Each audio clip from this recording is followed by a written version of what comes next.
My name is Lauren Parker, and I was 35 the morning my mother texted me before the sun came up. No hello, no, how's the business? Just a demand, the way you'd talk to a bank.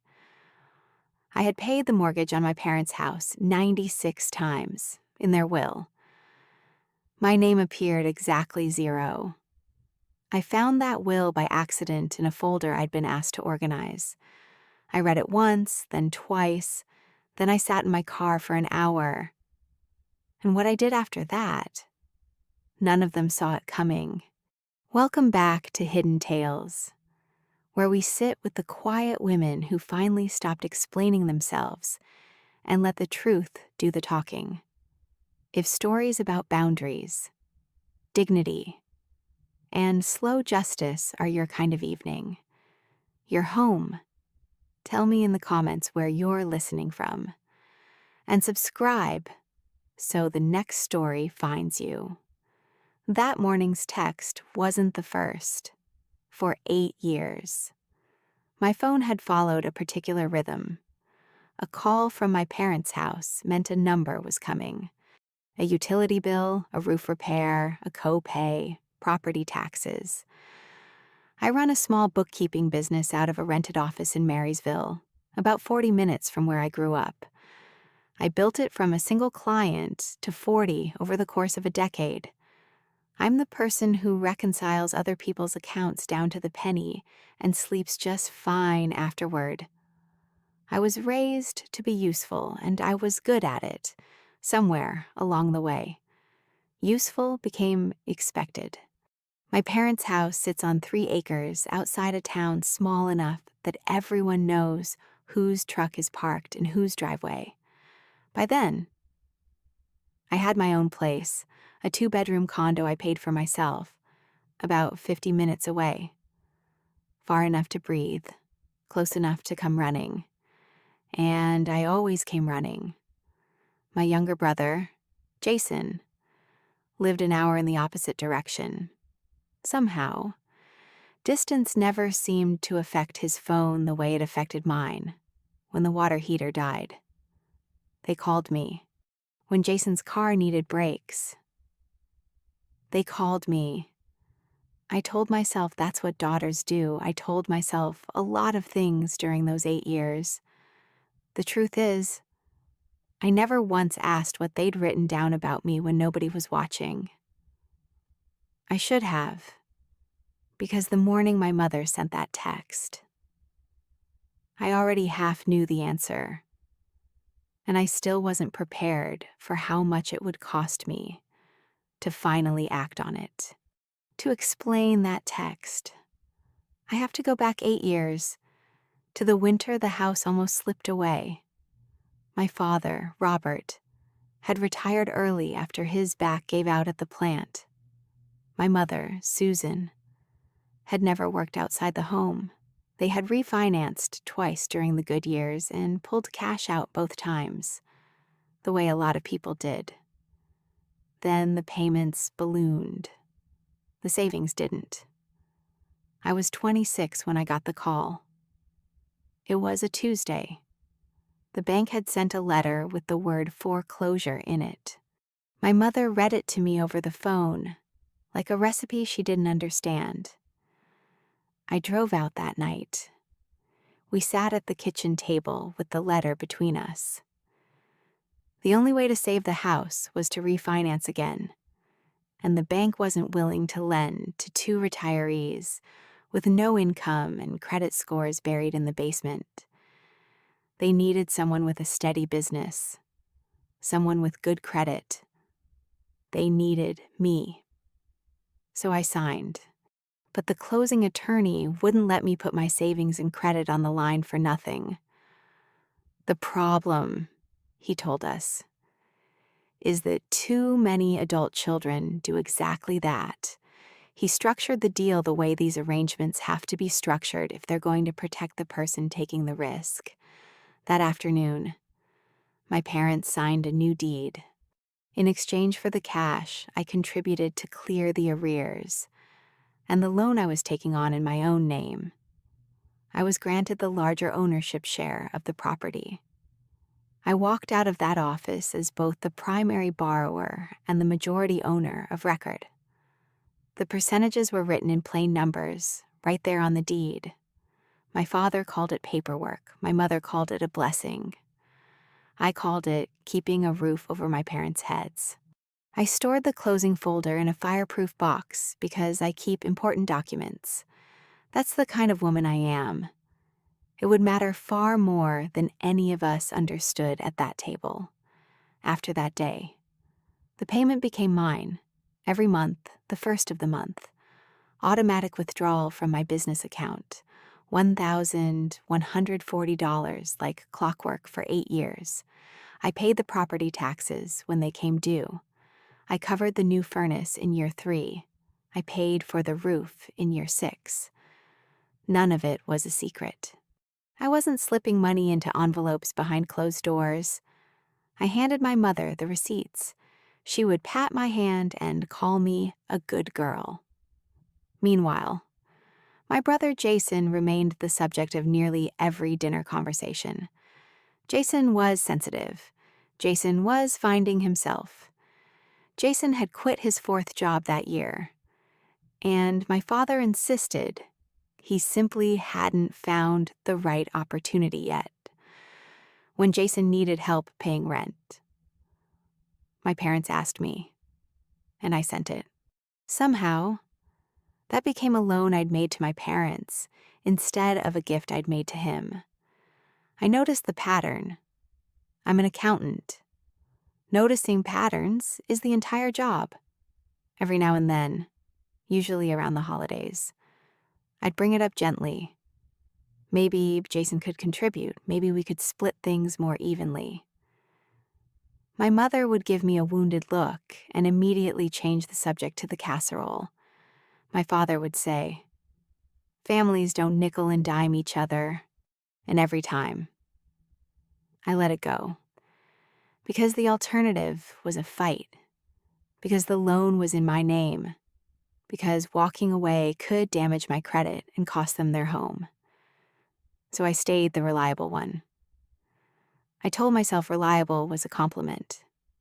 It took me 8 years to realize it was actually a job description, and I was the only person who had never been told the salary.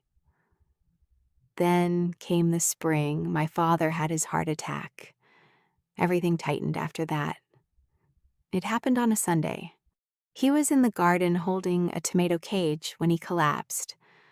My mother called me before she called the ambulance. That tells you something about the order of priorities in that house. I drove the 50 minutes in 38. He survived. 1 stent, 4 days in the hospital. A stack of discharge papers nobody else in that house would ever read. So I read them. I always read them. I organized his medications into a weekly pill organizer. I called the cardiologist's office. I learned the difference between a beta blocker and a blood thinner. And because a brush with death tends to make people think about their affairs, my parents decided it was finally time to create a proper will with a real attorney instead of using a form they found online. A few weeks later, my mother handed me a grocery bag full of documents and asked me to sort and file them, because I was the one who was good at that. That night, I sat at my kitchen table with a glass of wine and her grocery bag, bank statements, insurance cards, the deed I already knew by heart, and then, at the very bottom, a fresh manila envelope with the lawyer's return address, a document I had never seen before. The flap wasn't even sealed. I told myself not to read it. Then I read it anyway, because I'm the kind of woman who reads what's in front of her. And until that night, I'd never regretted that habit. It was their last will and testament, signed and witnessed just 2 weeks after my father returned home from the hospital. I read it the way I read a balance sheet, line by line, looking for my own name. It wasn't there. The house, the 3 acres, the truck, the savings account I'd helped rebuild, my mother's jewelry. Every last thing they owned was to be inherited in full by their son, Jason Parker. There was one sentence about me. One. It stated that their daughter had been provided for during their lifetime, and therefore would not share in the estate. Provided for. I'd made 96 mortgage payments.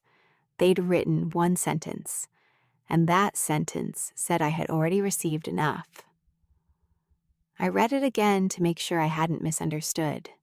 Accountants double check. I hadn't misunderstood. The will had been drafted while I was setting up my father's medications and arguing with the pharmacy over prior authorization paperwork. The same month I had covered a $4,000 special assessment to prevent a lien from being placed on the property. I didn't cry. I want to be honest about that because people expect the daughter in a story like this to cry. I didn't. I sat perfectly still and felt something inside me quietly rearrange itself. Final. Certain. The way a column of numbers suddenly falls into place after you've spent an hour searching for an error. I placed the will back in its envelope.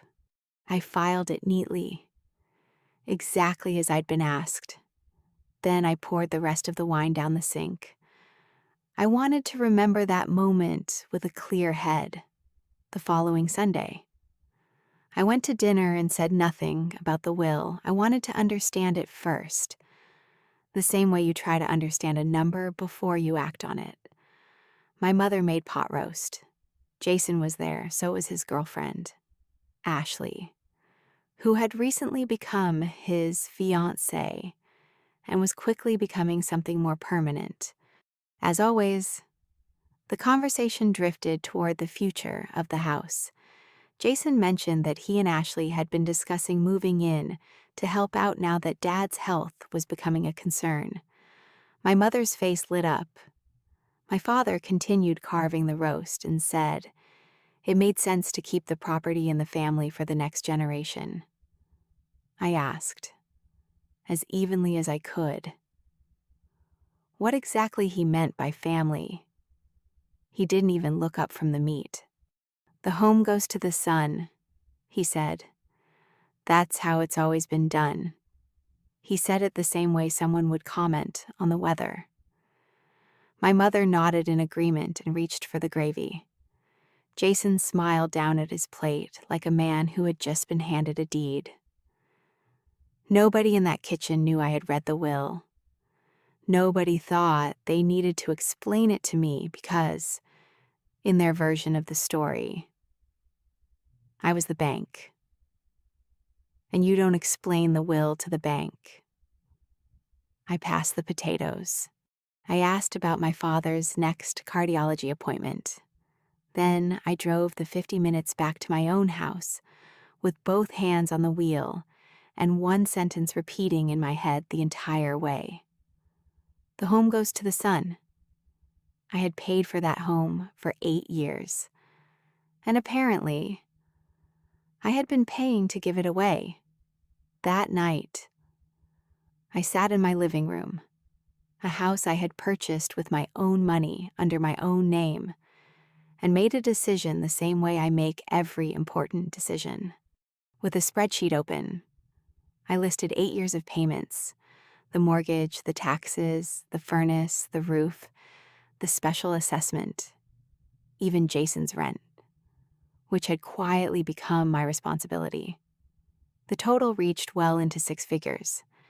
Then I created a second column. What had I been promised in return? That column was empty, because there had never been a promise, only an assumption, and I was the one who had made it. I'm not a dramatic person. I wasn't going to make a speech. I wasn't going to write a letter. I wasn't going to stand in my parents' kitchen and explain how deeply they'd hurt me. They would only hear ingratitude and I would only sound like the bank refusing a loan. So I did the one thing a quiet woman with excellent credit can do that lands harder than any speech ever could. I opened my banking app. I found the automatic payment I had set up 8 years earlier, the one that ran like clockwork on the first of every month. And I turned it off. No announcement, no warning, no explanation, just silence, where a payment used to be. That was the night I learned something important. Silence is very loud in a house that runs on someone else's money. It would take them exactly one billing cycle to hear it, and it would take everything I had not to turn it back on out of habit. The first few days felt strange, more than once. My thumb hovered over the app. 8 years of habit doesn't disappear as cleanly as an automatic payment. But I left it off. I went to work. I reconciled client accounts. I ate lunch at my desk. I called my father to check on his blood pressure the same way I always did. And I said nothing about money. The mortgage payment was due on the 1st. The 1st came and went. On the 4th. The lender's app sent me a notification. The loan was in my name. So the message came directly to me. Payment overdue. I read it twice. Then I set my phone face down. There's a particular discipline involved in doing nothing on purpose. My entire life had trained me to do the opposite. My instinct screamed at me to fix it. Fixing things was who I was. Instead, I made a cup of coffee and let the notification sit. I repeated one simple truth until my hands stopped shaking. This was not an emergency I had created. It was a bill that had finally been delivered to the right people. By the 8th. A second notice arrived. I still hadn't heard a word from my parents. Either they hadn't noticed, or they were waiting for me to notice for them. I knew which one it was. I'd been the person noticing things for that family for 34 years. The silence wasn't peace, it was a fuse. And somewhere out at that house, it had just been lit. My mother called on the 11th day. No hello, no small talk, exactly the way her text would arrive a month later. She said the bank had called about a late payment, and there must be some mistake with my account. I told her there wasn't. I told her I had stopped the automatic payment. The silence that followed was the longest pause I had ever heard from her. Then came the tears. Right on schedule, the same way they always appeared whenever a conversation started heading somewhere she didn't like. She said she didn't understand. She said we were family. Family takes care of family. She said I had always been her dependable one, and she didn't know what had gotten into me. I asked her, as gently as I could, whether Dad's will took care of family too. Another pause, but she recovered quickly. She always did. She said the will was my father's business and had nothing to do with the mortgage. Besides, she added, you don't keep score with your own parents. She delivered it like a closing argument. Family doesn't keep a ledger. I almost laughed. Keeping ledgers is literally how I make my living. And for 8 years, I had been the only person in that family who hadn't kept one. I had simply paid. I didn't argue. Arguing was her sport, not mine. I told her I loved her. I told her we'd talk soon. Then I hung up before the conversation could turn into the kind of battle she knew how to win. She called back twice that night. I let both calls go to voicemail. Then I wrote down the date. Some habits are worth keeping. Jason got involved on day 12, which, honestly, was faster than I expected. He texted first, then he called when I didn't respond immediately. His voice carried the relaxed confidence of a man who had never once worried about a bill. "Mom's a wreck," he said. Then he asked what my problem was, and whether I understood how stressful this was for Dad's heart. I noticed he led with Dad's heart, the way a poker player leads with their strongest card. I told him I was well aware of Dad's heart. After all, I had read every discharge paper and filled every prescription. He ignored that. Then he said something he clearly believed made him the bigger person. He said he understood that I had been sending money, but money wasn't everything. According to him, he was the one who really showed up. He called Mom. He spent time with Dad. He was physically present. Meanwhile, I supposedly sat at a safe distance and transferred money. He said it like that settled the argument. I sat quietly for a moment. I thought about who had driven 50 minutes in 38 when Dad collapsed in the garden. I thought about who organized the medications, who learned what a beta blocker was, who spent hours dealing with doctors, pharmacies, and insurance companies. But I didn't say any of it. Jason had already chosen the story he wanted to believe, and you can't reconcile an account with someone who refuses to open the books. Instead, I asked him a single question. If money wasn't everything, would he like to start covering the mortgage on the house he was about to inherit? The line went silent. Then he laughed, as if I'd made a joke. "We'll talk when you stop being so dramatic," he said. I hadn't raised my voice once. Ashley approached the situation differently. That's how I learned she was the practical one. Months earlier, long before any of this happened, she had added me as a collaborator on one of those renovation planning apps, the kind where people pin dream kitchens they can't afford yet. At the time, I assumed it was a friendly gesture, maybe even a subtle hint that I'd be helping pay for whatever renovation she imagined. She never removed me from the board, so every time she added something, my phone still received a notification. The board was titled The Farmhouse. One night, before I could stop myself, I opened it. 41 photos, white cabinets, a farmhouse sink, a wall removed between the kitchen and the den. My parents' den. Ashley had already started planning renovations inside a house she didn't own. Inside a house sitting on a deed that still carried my name. That was the moment everything became real. The way a budget suddenly becomes real the first time a check bounces. They weren't planning to inherit the house someday. They were planning their future inside it right now. And they were doing it under the assumption that the mortgage payments would continue arriving from me forever. Invisible, reliable, automatic. The way water arrives when you turn on a faucet. Let me pause here for a moment, because some of you already know exactly where I was sitting that night.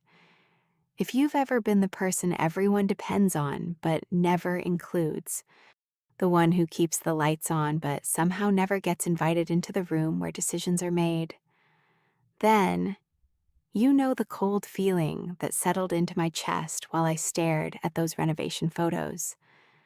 Stay with me. And if you're enjoying the story, subscribe so we can finish it together. Because I promise you this, the table is about to turn, and you're going to want to be in the room when it does. I closed the app, but I didn't leave the board. I wanted to see what the farmhouse did next. By the third week, my mother had taken the story public, the way small towns always do. It started with phone calls. My Aunt Lorraine called to tell me I was breaking my mother's heart. A cousin I hadn't spoken to in years texted to say she'd heard I had cut off my sick father. How could I do that? At first, I didn't know what version of the story people were hearing. Then, my mother posted it herself. She put it in the town's community Facebook group, the one with 4,000 members where people sell hay, advertise yard sales, and report lost dogs. My mother wrote a soft, devastating little paragraph. It talked about growing older, about raising children and praying they'll be there when you need them, about how the hardest part of aging is learning which children truly love you. She never used my name. She didn't have to. The comments filled with prayer hands, offers of casseroles, and sympathy. One woman wrote that kids these days have no loyalty. My phone buzzed all afternoon with people checking on my poor parents. Not one of them checked on me. I read every comment with the calm focus of someone holding her breath. And I understood exactly what my mother had done. She had taken a bookkeeping decision and turned it into a morality play. And she had cast me as the cold-hearted daughter who abandoned her family over money. It was good work. I'll give her that. My cousin Megan was the only person who called to ask for my side of the story. She listened to everything. The 8 years, the will, the renovation board called the farmhouse. When I finished, she said something I immediately wrote down. "You're not the villain here," she said. "You just stopped paying for a role you were already playing." The thing that changed everything wasn't the Facebook post. It was a mistake. A beautiful, accidental mistake. On a Thursday night, someone added me to a group text by accident, probably Ashley fumbling through her contacts while setting up a strategy thread. The group was called Mom and Dad's House. There were 4 people in it: my mother, my father, Jason, and Ashley. For about 90 seconds before anyone noticed I was there, I scrolled, fast 40-something messages. I read them the way people read confessions. Ashley wrote that the contractor could begin in the spring if financing held. My mother wrote that I'd come around, that I always came around, that I just needed to feel guilty long enough. Jason responded with a laughing emoji. Then he wrote, "She'll fold by Christmas, she can't help herself." And then there was my father, the man whose medications I had organized, the man whose hospital paperwork I had spent hours sorting, the man whose life I had helped stabilize after his heart attack. He wrote the sentence that finished something inside me. "Once the house is Jason's, this stops being her problem anyway." They had a word for me in that thread, and it wasn't daughter. It was the kind of noun you'd find on a bank statement. I took screenshots of everything. Every message, every comment, every assumption. Because I keep records. And because a woman who knows she's about to be called unreasonable should always keep receipts. Then someone noticed my name. The typing bubbles appeared, disappeared, appeared again. And then Jason removed me from the group without a single word. But it was too late. I had everything. And for the first time in 8 years, I stopped feeling like the problem. I started feeling like the person holding the answer. That screenshot sent me straight to the fireproof box. I hadn't opened it in years. I didn't think I needed to. I knew what I had signed.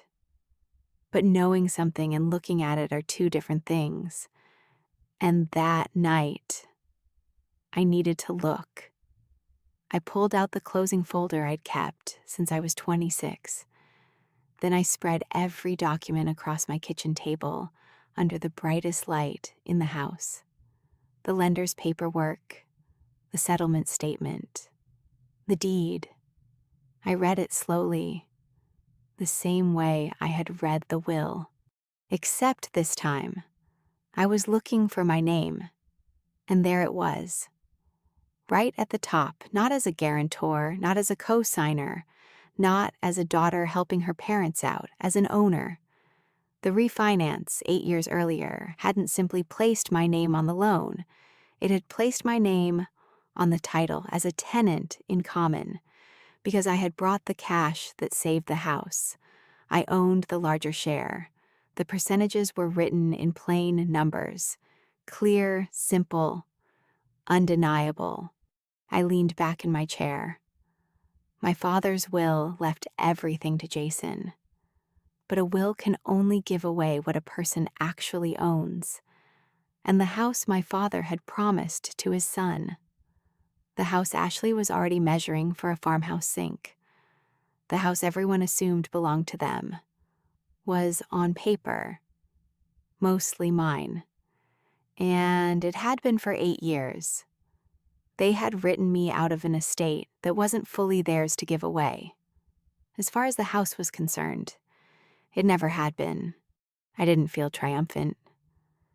I felt something colder, steadier, like an accountant who has finally found the error after staring at the numbers for years. Now I just had to decide what to do with it. I wasn't about to interpret a legal document on my own. People make that mistake and lose everything. So I called someone I trusted, a real estate attorney named Rebecca Hayes. Years earlier, I had handled bookkeeping for her small law practice above the hardware store downtown. The next day, I brought her everything: the deed, the settlement statement, 8 years of mortgage records. She pushed her glasses onto the top of her head and began reading. Halfway through, she made a small sound, the kind professionals make when the facts are cleaner than they expected. Carefully, she explained that she'd want to verify the exact percentages and pull the recorded title. But based on the documents in front of her, I was the majority owner of record and the primary borrower. Then she explained something else. A will only transfers what a person owns at death. My father could leave Jason his share, but he couldn't leave him mine. Then came the part that mattered most. The part I suspected but needed a professional to say out loud. My parents could not sell the property. They could not refinance it. They could not make structural renovations. Not without my written consent. Because every owner has to sign. Every single one. I asked Rebecca what my options were. She listed them calmly. No drama, just law. I could force a sale and collect my share. I could buy out their portion at fair market value. Or I could simply remain the owner I already was and allow everyone involved in the farmhouse project to discover reality on their own. I thanked her. Then I paid her invoice that same day, because I'm not a hypocrite about bills. After that, I went home, and I waited. It happened almost exactly 1 month after I turned off the automatic payment. 4 weeks. 4 weeks of voicemails. 4 weeks of casseroles delivered to my parents. 4 weeks of prayer hand emojis in the community group. 4 weeks of a contractor holding a spring start date. 4 weeks of me saying nothing and owning everything. Then, at 6:12 on a Tuesday morning, before I had even started the coffee maker, my mother sent the text I'll remember for the rest of my life. No hello. No, how's the business? No, how are you, sweetheart? Just a demand. Sharp and cold as a slammed door. The mortgage is due. I stood in my own kitchen, inside the home I had paid for myself, and stared at those 3 words. I thought about 96 mortgage payments. I thought about the will. I thought about the sentence that claimed I had already been provided for. I thought about the group text where I had become a line item instead of a daughter. I thought about my father's words. Soon I'd stop being his problem. Then I did the thing this entire story is built around. I replied. One sentence. No explanation, no speech, no list of sacrifices, no mention of the deed. I was saving that for a room with witnesses. I simply typed, "Everything goes to Jason. So does the mortgage." Then I hit send. I turned my phone face down, poured my coffee, and drank it while it was still hot. Which, honestly, was something I hadn't managed to do in years. I'd never sent anything so quiet that landed so hard. My phone started buzzing before I finished the first cup. I ignored it. When I finally looked, there were 9 missed calls and an entire wall of messages. My mother demanded to know how I could be so cruel. Jason claimed I had given Dad chest pains and hoped I was happy. Ashley, who had never once had a meaningful conversation with me, informed me that I was tearing the family apart over a grudge. That word did a lot of work that morning. Grudge. They had taken one sentence from a will and transformed it into the story they preferred, the story where I was cold, and they were victims. Aunt Linda left a voicemail saying she had never been so disappointed in a niece. The town Facebook group exploded again. Apparently, my mother's health was now failing under the stress. A creative new addition to the narrative. I read every message, every accusation, every dramatic prediction, and I felt nothing but clarity. Because here's the thing they never understood about me. I wasn't doing this out of anger. Anger burns out, and they were counting on mine to burn out the way it always had. They expected me to feel guilty, to apologize, to restart the automatic payment by Christmas. But I wasn't angry anymore. I had moved past angry into something they had absolutely no defense against: certainty. And a certain woman with a deed locked inside a fireproof box is far more dangerous than an angry one.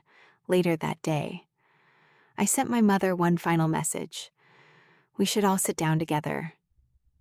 Then I called Rebecca and told her I was ready. My father called that evening, which almost never happened. His voice sounded rougher than I remembered.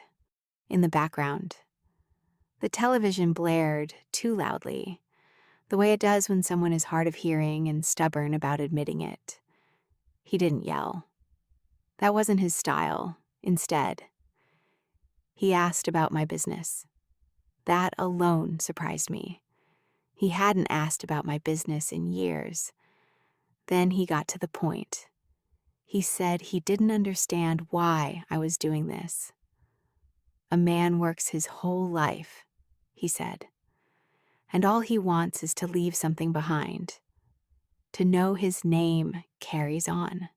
He said it with complete sincerity, and for one strange moment, I felt the pull of it, the old family logic, the rural tradition, the father who watched his own father pass land to a son and simply assumed that's how the world worked.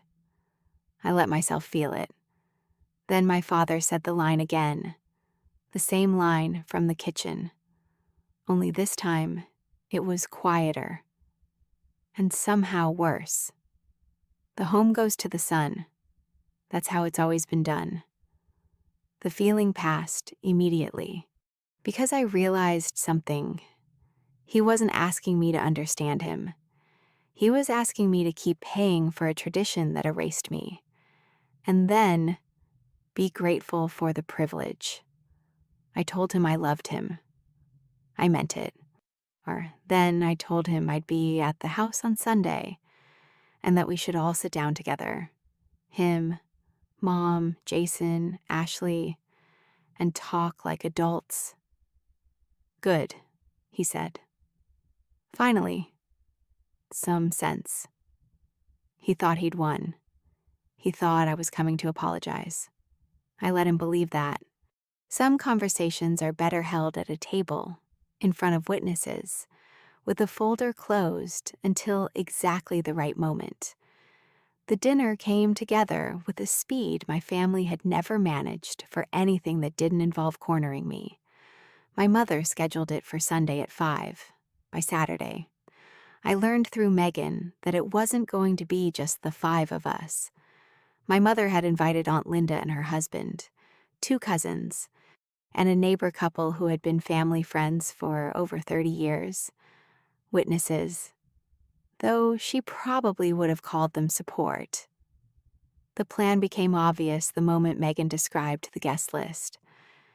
They were going to sit me down in a room full of people and apply the one kind of pressure that had always worked: an audience. My family had learned long ago that I would do almost anything to avoid creating a scene in front of other people. A quiet woman hates public conflict, the way a cat hates water. They were betting on that. They believed that, surrounded by relatives, with my mother's tears flowing and my father's fragile health hanging over the room, I would give in. I'd apologize. I'd turn the automatic payment back on, and everyone could go back to pretending everything was fine. It was a good plan. In fact, it was the exact plan that had always worked before. The only problem was that they had prepared for every version of me, except the real one. And I'll admit something. I enjoyed that. Because I wanted an audience too. I wanted witnesses. The difference was that I intended to bring evidence. Megan asked if I was okay. I told her to come on Sunday, sit near the back, and make sure her phone was fully charged. She asked why. I told her because she'd want to remember this accurately, and because the town Facebook group was about to need a correction. Saturday night looked a lot like the night I found the will. I sat at my kitchen table, under the good light, but this time I wasn't grieving. I was preparing. I made 3 complete copies of everything. The deed with my name and majority ownership highlighted in yellow. The refinance settlement statement. 8 years of mortgage payments arranged neatly in columns with a total at the bottom that made even me pause. Rebecca Hayes's letter, printed on official law firm letterhead, confirming that I was the majority owner of record and that the property could not be sold, refinanced, or structurally altered without my written consent. I slid each set into a plain manila folder, the same kind of folder I had used for their will. And before I continue, let me say something. If you're still listening, thank you. Because I know this part hurts. Being painted as the selfish one when you're the person who kept the lights on. Being treated as the villain when you're the reason the story didn't fall apart years ago. If you've ever lived that version of this story, stay with me and subscribe if you're enjoying the journey, because dinner is about to start, and you've earned a seat at the table. I didn't prepare a speech. People who bring speeches to battles like this usually lose. A speech can be interrupted. A document cannot. So I packed the folders into my bag, set out my clothes, and went to bed. I slept better than I had in a month. The reliable daughter was finally done being reliable about the wrong things. Sunday morning delivered one last gift. Ashley updated the farmhouse board. The board she had long since forgotten I could still see. She pinned a contractor's estimate to the top, $43,000. Demolish the den wall, new kitchen, farmhouse sink, the full renovation package. Beneath it was a handwritten note in the caption. Deposit due at signing. Jason says Mom can cover it from savings. I stared at the screen. From savings. The same savings account I had spent years helping rebuild. The same savings account listed in the will as Jason's inheritance. They planned to spend my parents' money I had effectively backfilled for years, to renovate a house I legally owned, all while telling the town I was the one draining the family dry. I took another screenshot, added it to the folder, and felt the last trace of hesitation disappear. I wasn't angry anymore. That had ended weeks ago. But there was still a tiny voice inside me. Maybe you're overreacting. Maybe you should just turn the payment back on. That voice died at $43,000. There is a special kind of clarity that arrives when people put their assumptions in writing. Ashley gave me mine in the form of a farmhouse sink and a contractor's deposit for a renovation that couldn't legally happen because the wall they planned to remove was load-bearing, and because nobody could touch that structure without my signature. They just didn't know it yet. I put on my coat. It was time to drive to the house. The trip takes 50 minutes. I know every mile of it. That Sunday, the folders rode in the passenger seat, and the radio stayed off. I wasn't rehearsing. I had stopped rehearsing somewhere around the night I found the will. Instead, I thought about the woman I had been at 26, the woman who signed those papers because the alternative was watching her parents lose their home. I didn't regret her. She had done the right thing with the information she had. The mistake wasn't signing. The mistake was spending 8 years believing that love could be measured by what you paid, and that peace could be purchased by never asking for your share. I passed the gas station where I used to buy my father's lottery tickets. I passed the church my mother loved posting from. I passed the turnoff to Jason's old apartment, the one whose rent I had covered twice. The fields stretched brown and flat beneath a gray Ohio sky. Nothing dramatic, nothing beautiful, just honest. And for the first time in a long time, I felt calm. Not numb. Calm. The way you feel when the numbers finally balance, when the books are clean.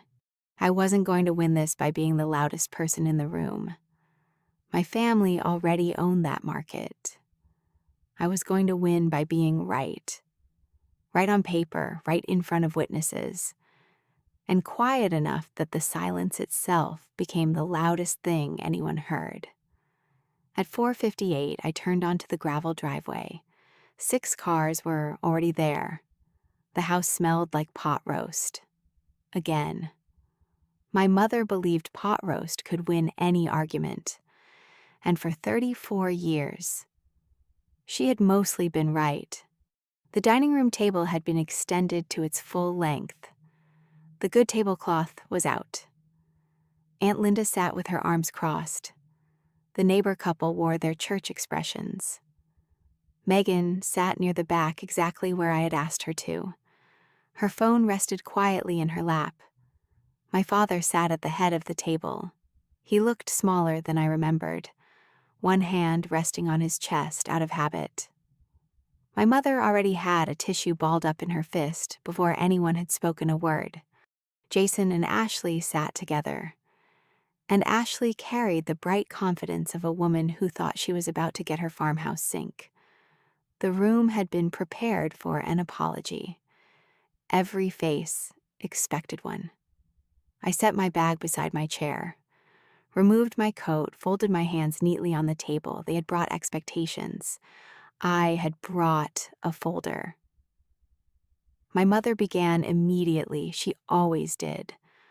Before I had fully settled into my seat. She launched into the speech she had clearly rehearsed. Ungrateful children, aging parents.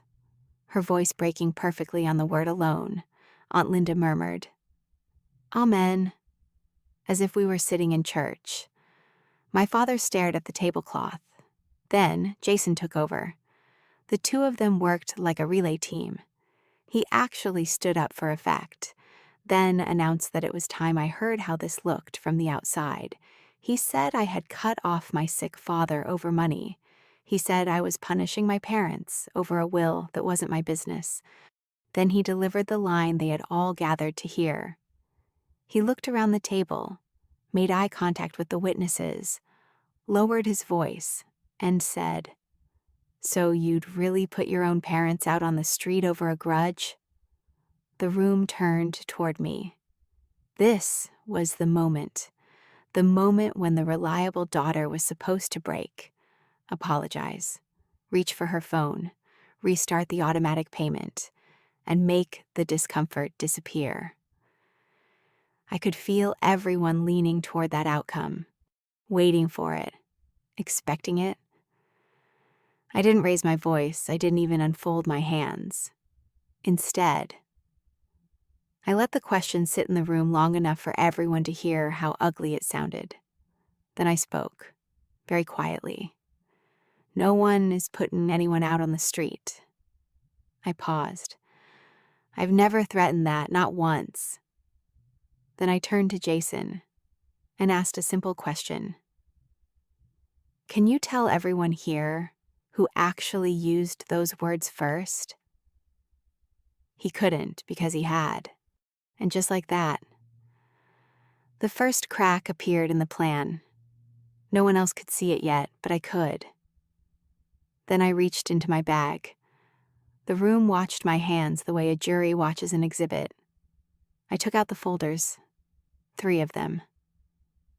I slid one down the table to Aunt Linda, one to the neighbor couple, and I laid the third flat in front of my father. I told them I had brought paperwork because my family seemed very interested in fairness that afternoon. And fairness works better with facts. I kept my voice level, almost gentle, the way you explain a bank statement to someone who has never really read one. I told them that 8 years earlier, when the bank refused to lend my retired parents a single dollar. I had refinanced the house in my name to stop the foreclosure. I told them I had been the primary borrower ever since, and that the monthly payment everyone was suddenly so worried about had come out of my business account 96 times. Then I let them open the folders. I told them to find the page marked deed. I said, of course, I would want any lawyer to confirm every comma. But then I told them what my lawyer had already confirmed in plain numbers. My name was on the title, not as a helper, not as a favor, as the majority owner. And it had been that way for 8 years. I told them a will can only give away what a person actually owns. So my father could leave Jason his share of the house. But he could not leave Jason mine, and the house they had been planning to remodel, inherit, and gift away was already, on paper, mostly mine. I didn't say it cruelly. I didn't have to. I let the documents do the talking, and the room became very, very quiet, the kind of quiet that is not peace. The silence broke exactly the way I knew it would, and not from me. Jason exploded first. He shoved his chair back and said the paperwork was a trick. He said I had manipulated Dad into signing something. He said no court would ever believe a daughter owned her parents' house. I let him run. Because a man who is losing will usually do the work of losing for you if you stay still long enough. Ashley's face went through 3 colors and landed on white. She had just watched her farmhouse sink swirl down, a drain she didn't understand. My mother turned the tears on at full force. She said I had tricked them, that I had taken advantage after everything they had done for me. Aunt Linda, to her credit, was actually reading the folder. Her amen had gone silent. Then the neighbor husband, a retired insurance man, looked up from the deed. "Susan," he said quietly, "this is recorded. It's real." That landed harder than anything I could have said, because it came from one of her own witnesses. And through all of it, my father said nothing. He had opened his folder. He was staring at the deed with his name and my name on it. His hand had come off his chest and now rested flat on the table. His face did something I had never seen before. It went from certain to afraid. He had built his whole identity on the line he had said twice. The home goes to the son. And now he was looking at a piece of paper that had quietly made that line untrue for 8 years, while he wasn't paying attention. He looked up at me, and for 1 second, there was no tradition in his eyes, no son, no legacy, just an old man with a stent in his chest who had gambled his daughter's loyalty and lost. I almost felt sorry for him. Almost. When the room finally ran out of noise, I spoke again, and I still hadn't raised my voice. I told them I hadn't come to take anyone's home. I had come because the truth had been living in a folder for 8 years, and it was time it sat at the table with the rest of us. Then I made them an offer. Because I'm not in the business of revenge, I'm in the business of clean books. I said I would not be the silent, automatic payment anymore. That part was over for good. But I gave them 3 honest doors, the same 3 Rebecca had laid out for me. Door 1. My parents could stay in the house with a written agreement defining exactly what they owned and exactly what I owned. The costs would be split fairly. In writing, signed. Door 2. I could buy out their share at fair market value. They could take the money and live wherever they chose, with no mortgage hanging over them. Door 3. And I looked directly at my brother when I said this. If the will really leaves everything to Jason, then Jason, the heir to everything, can start paying the mortgage on everything beginning the 1st of next month. The choice was theirs. Either way.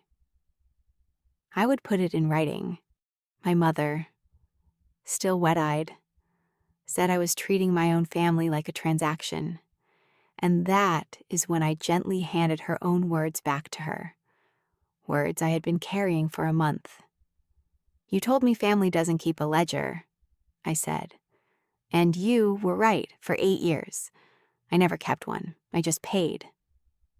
Then I paused. "But the bank keeps a ledger, and my name is the one on it." I let that sit. Then I stood up, because I was finished. And finished feels very different from loud. Nobody stopped me. That is the part I remember most. Not the shouting, the silence after it, the moment when there was nothing left to shout. My mother's tissue stayed in her fist, unused now, because tears only work on someone who is still afraid of them. Jason sat back down hard and stared at his plate the same way he had the night he thought he had inherited a deed. Ashley was already on her phone, and I suspected the farmhouse board was getting smaller by the second. My father still didn't look up. I put on my coat. I left a signed copy of Rebecca's letter on the table beside the cooling pot roast. Then I told them to let me know which door they wanted. After that, I drove the 50 minutes home, both hands on the wheel, radio still off, and for the first time in 8 years. The quiet in the car was not something I was bracing against. It was just quiet. It was mine. They took 3 weeks to choose a door, which for my family was lightning fast. In the end, they chose door 1. My mother could not bear to leave the house, and my father could not bear to admit door 2 existed. Rebecca drew up the agreement. It spelled out in numbers. Even my mother couldn't cry her way around exactly what my parents owned and exactly what I owned. It split the mortgage and property taxes fairly. In writing, signed by everyone whose name appeared on the deed. Jason refused to contribute a dime. He called the whole thing a betrayal and moved out within the month. The possibility of actually paying for the house he planned to inherit cured his interest in living there very quickly. Ashley's farmhouse board went private. Then it disappeared, and the renovation died somewhere, in the contractor's voicemail. Aunt Linda, who had read every page of that deed at the table, quietly told 3 different relatives that maybe they had gotten the story backward. And Megan, who had sat near the back with a charged phone just like I asked, posted one calm correction in the town group. Just the facts. No cruelty.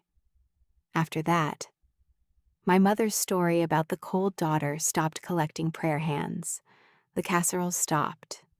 The story had finally been reconciled against the receipts. And the receipts won. I still go out to the house. That surprises people when I tell them. My father's heart is a part-time job now, and I'm still the person who reads the discharge papers. Because that is who I am, I've made peace with that. But it is different now, and that difference is the whole point. I go because I want to, not because a payment is due. We talk about his blood pressure, the weather, almost never money. Because money finally lives where it belongs, in a signed agreement, not hanging over every dinner. My mother and I are careful with each other now, the way you are careful with something that broke and had to be glued back together. It is not what it was. And I don't think it should be. Jason and I don't speak much. I have stopped waiting for that to feel like a wound. Some accounts are closed on purpose, and the balance you're left with is peace. I sleep through the night now. The automatic payment stays off. And on the 1st of every month, when my phone used to buzz with a number that somehow always became my responsibility, there is only morning, coffee, and the quiet I finally stopped paying for. I learned that love which only ever flows in one direction isn't love at all. It's an invoice nobody ever intends to pay. And you are allowed, at any age and in front of any audience, to stop signing your name to it. That's my story. 8 years, 96 payments, and one deed they forgot was real. If this reminded you to read the paperwork with your name on it, or to stop paying for a seat at a table that never set a place for you, let that be your sign. Do it this week. Share this with someone who needs to hear it. Drop a comment, hit subscribe, and I'll see you in the next one.